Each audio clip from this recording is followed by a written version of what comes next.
Okay. Yeah, in this video, I'm going to talk about exercise for health and casual people, and not extreme athletics or anything like that, but more for health and for the average person. So if you watch my videos and you're into really heavy exercise, you may still know may still know some people who are more looking after just health and casual exercise.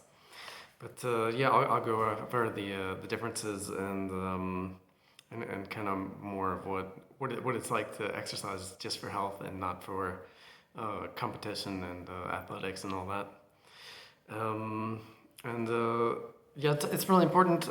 Exercise, uh, like could or should be kind of like another branch of the healthcare industry or the medical the medical industry.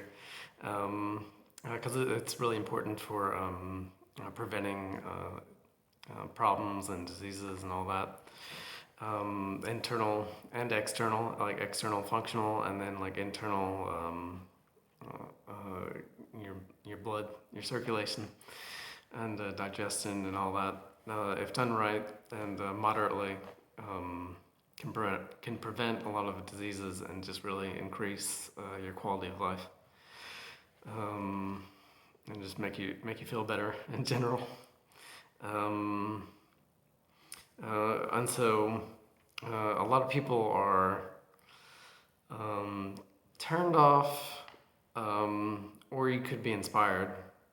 But a lot of people are turned off by seeing people doing like really extreme and advanced exercises, or like big bodybuilders on steroids with veins popping out everywhere and stuff, or intense extreme athletics.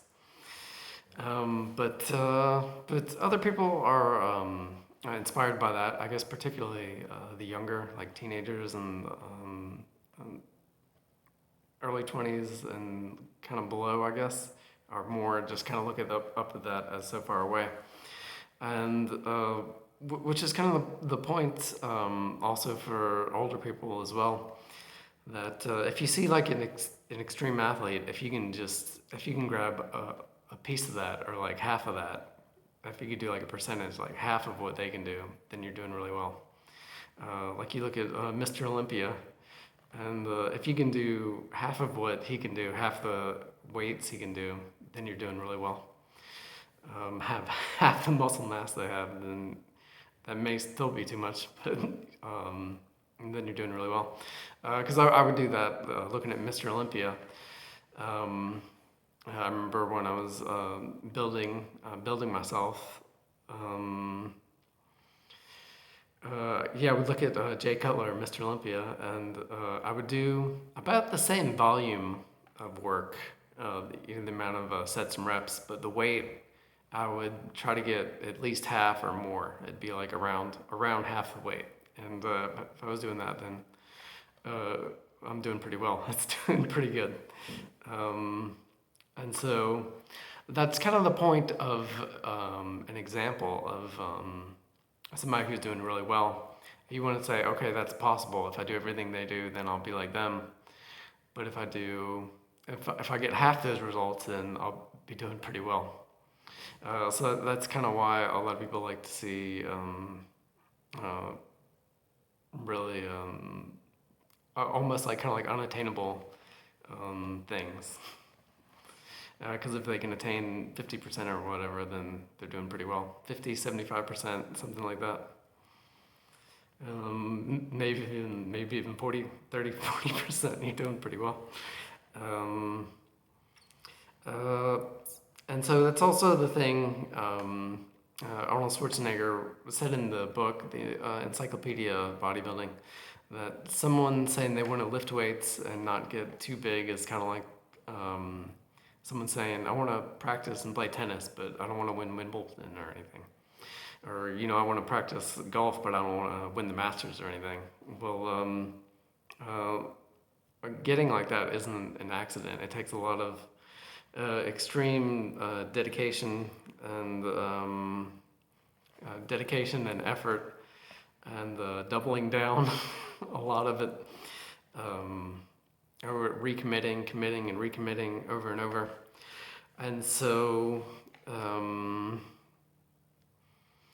that's not per, you're not just gonna like blow up overnight and be like, whoa, I'm way, way more than I want, way bigger than I want just from lifting weights, or like way more extreme than I want to be. But it takes a lot of dedication and doubling down, redoubling down, recommitting, and all that. And so also when you're working out, there's a lot of peaks and valleys, plateaus and progress. You hear about that. I plateaued. And that comes and goes. Also with age, like a kid and a teenager and someone in their young 20s and 30s, part of that is just progression as you get older as well. So you may seem to plateau, but then give it a little time, and then you can progress a little further. And also, so that makes it part of exercising for health is just being satisfied. So they have a muscle dysmorphia, which is kind of like anorexia, but bigorexia, they call that, or muscle dysmorphia, kind of like anorexia, where you can look and never be satisfied. But if you're just doing it for health, then you kind of have to find that satisfaction point. And so what you put into it is what you get out of it. And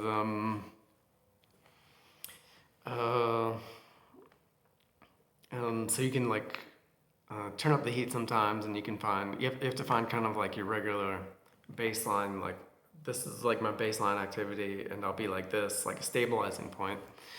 And then if I want to turn the heat up and look a little better for like a special event or something going on in your life, then you can do that as well. Or if there's a period of time where you can't, for whatever reason, injury or problem, health concern, can't exercise as much, like an injury or broken leg or something like that, which you can still do upper body, then you can slow down a little bit. But it's good to find that baseline, and then just satisfaction with where you can be, like where your health is good, and you don't need any more than that. Say like, I just want to be able to see my abs, and that's it. Something kind of like that. And so that brings it to exercise for health is a lot less intense, more casual, less intense. That's the big thing. But it may require similar amount of time. So like an hour a day, you can work out an hour a day, and a professional can work out an hour a day, like a professional bodybuilder or whatever. May put in an hour and a half, 2 hours a day, and a casual person may put in an hour or so a day. So it's not a whole lot of difference, but the intensity is a lot more for someone more serious about it. And that's kind of the thing about competition and everything. You're trying to do things others aren't willing to do, go places others aren't willing to go. Whereas if you're just going for health, then you're just focused on yourself, and not really external sources as much, more like satisfaction where you want to be, and then health markers like your blood work and things like that.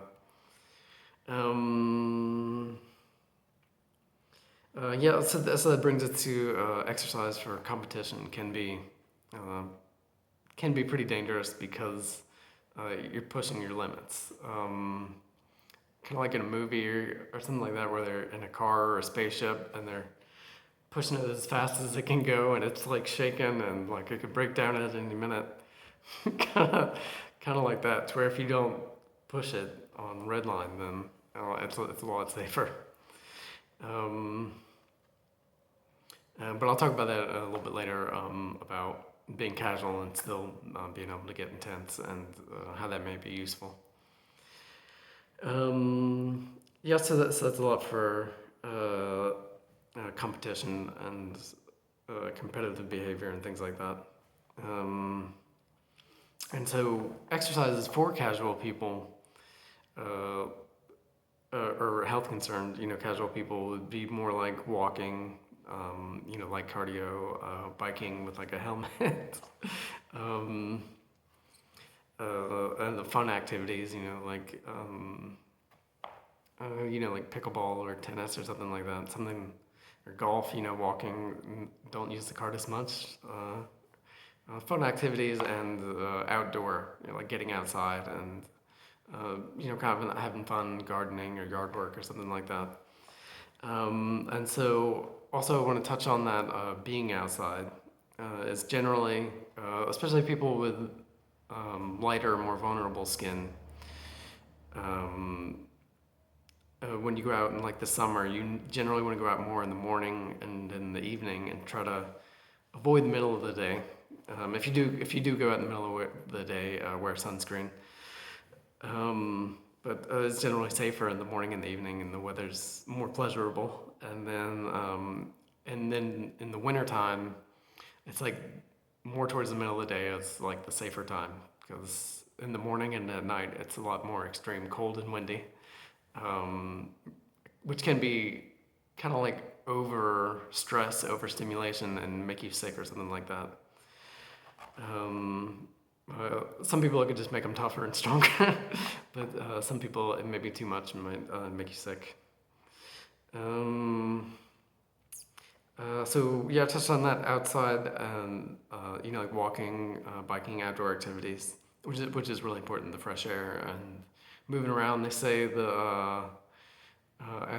in that movie Blood Fist, uh, welcome to the great outdoors. It's the best gym in the world is outdoors.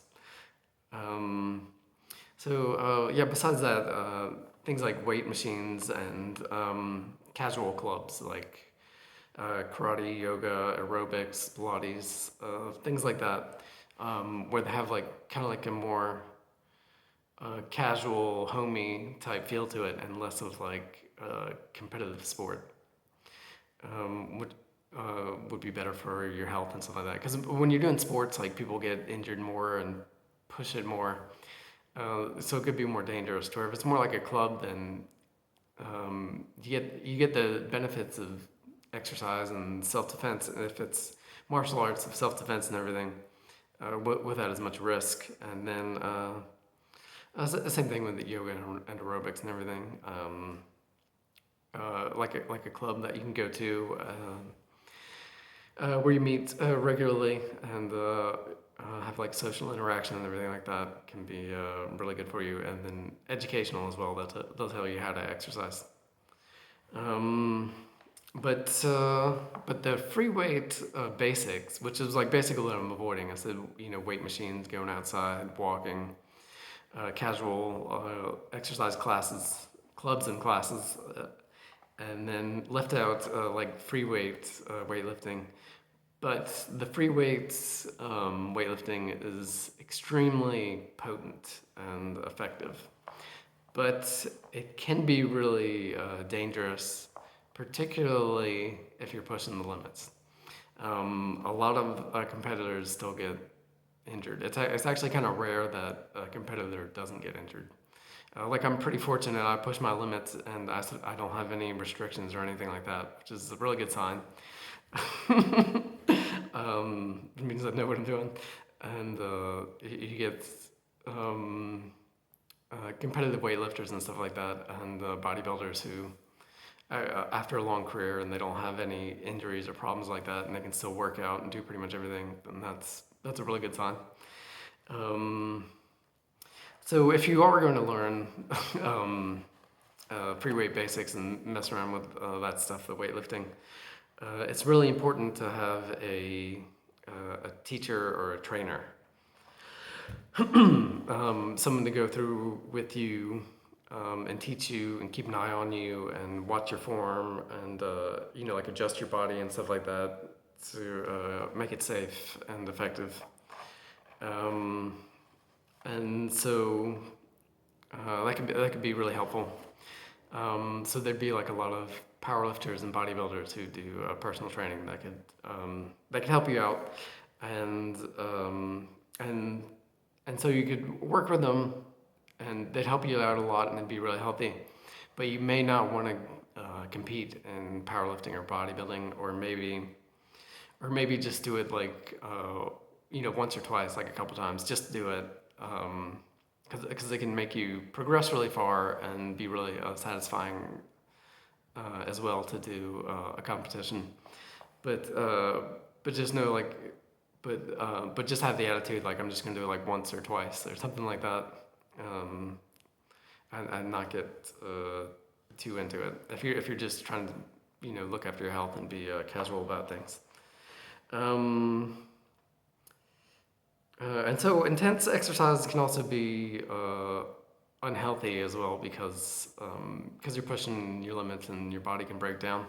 And so it's also like a skill to be able to work out really hard and push your limits and still progress. That's the whole thing, which makes it seem healthier,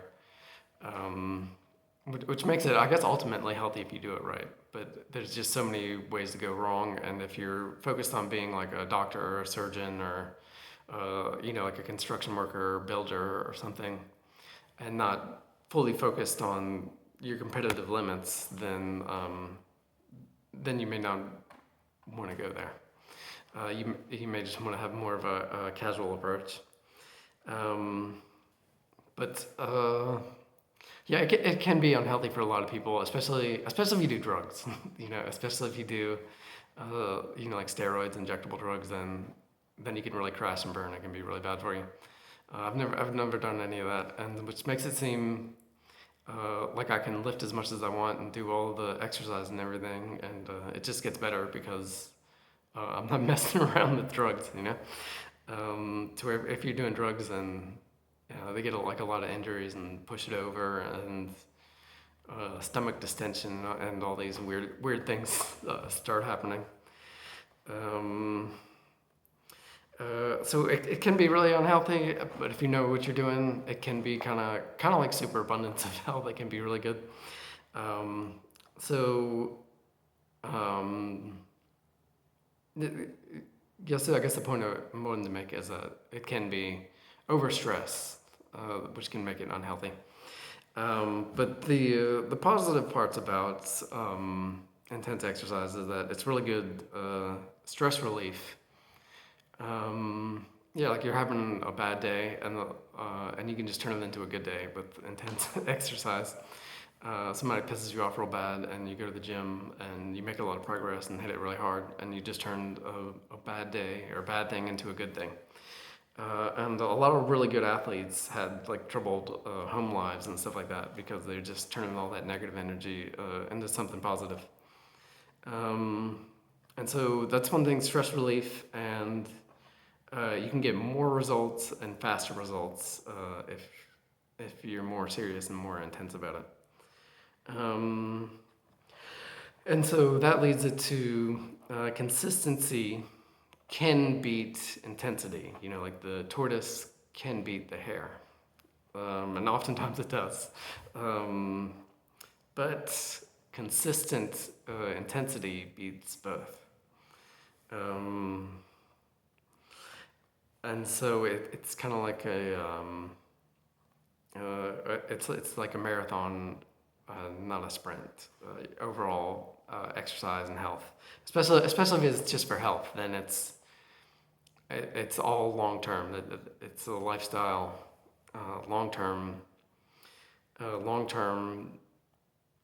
consistency.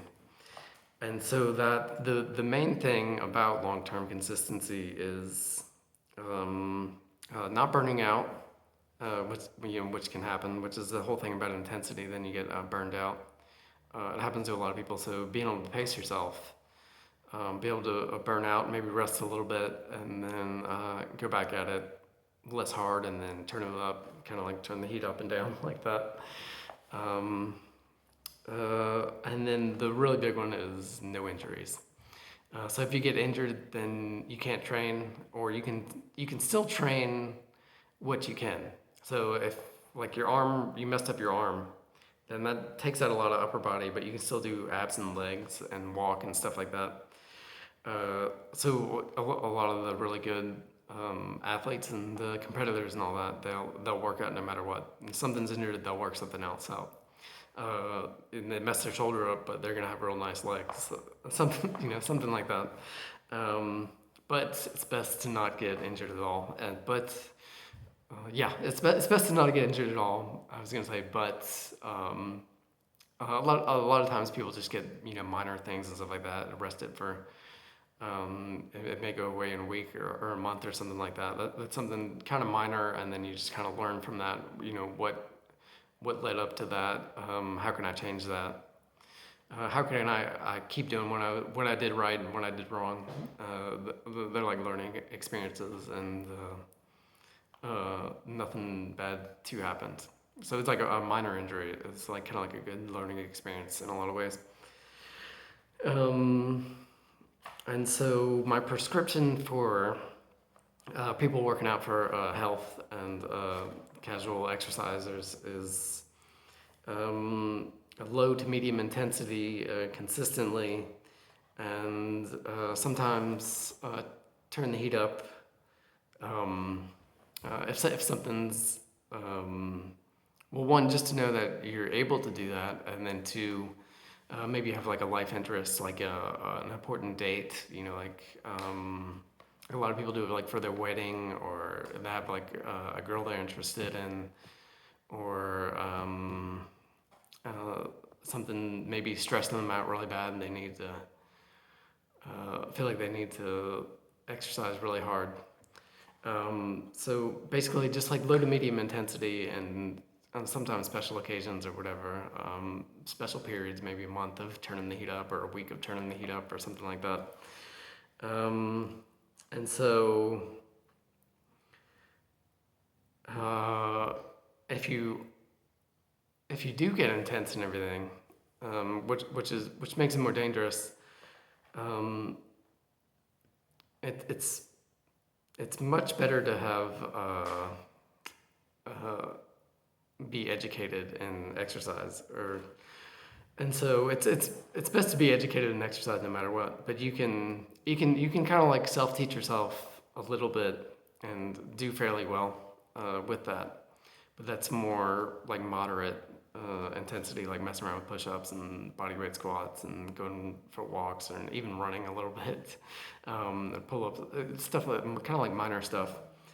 But most everybody, which is kind of like the problem why people don't exercise, is education. It's having a trainer, a friend, or a coach teach you how to exercise. And so hiring a trainer can be it can be expensive, but it's quite the investment for your health. And if not a trainer, maybe you have a friend who can coach you through it. But a lot of people, a lot of the good athletes and competitors and everything, they like learned it in like middle school and high school, even elementary school, maybe more like middle school and high school. Learned from a coach, which is kind of like an education.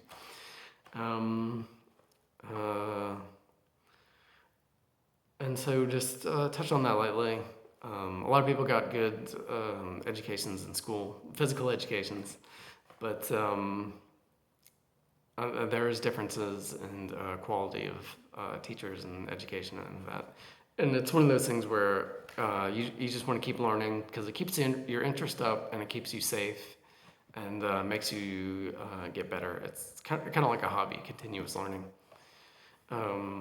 With it, just like a little time you invest into learning.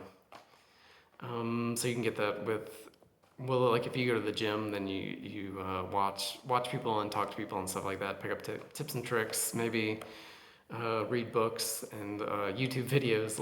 There's a lot of workout YouTube videos and advice. And so with that, who you get advice from, it's like a judgment call on you where you're able to evaluate that. But generally, the better thing is older people who don't have any injuries. That's like kind of like the gold standard. And people who achieved really well. And so you have some people who achieved really well, but they got injured, and so you may be able to take a piece of that and kind of like learned what they did wrong and still keep going. The great example of that is Bruce Lee. He died at like 32 of some kind of mysterious death, and so some kind of like subconsciously or something like that turns a lot of people off because well, he did all this and then he died. And so it's kind of like a judgment call. Like, are you gonna follow him and do what he did? They say like, yeah, he worked out real extreme, made a lot of progress, but he died early, some kind of health complications. And so a lot of athletes get injured. So you can still learn from them, but try to hopefully they'll tell you what they did wrong, and if they didn't, then just avoid them. But the best ones are like older people who haven't gotten injured. So that's that. I'm actually almost up to the 30-minute limit on it. I didn't know this video. I was actually only planning to go maybe 10 minutes or so, but went on 26, 17. Yeah, this should be a helpful video. Yeah, thanks for watching, and I hope I helped you out in some way. Stay tuned for more videos. Bye.